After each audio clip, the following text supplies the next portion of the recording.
Spokanes Skies.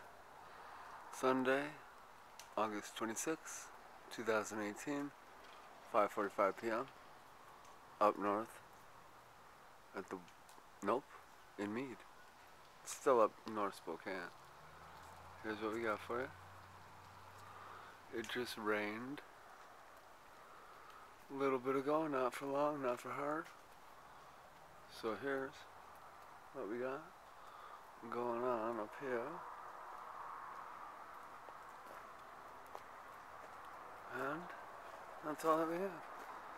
So, stuff up there.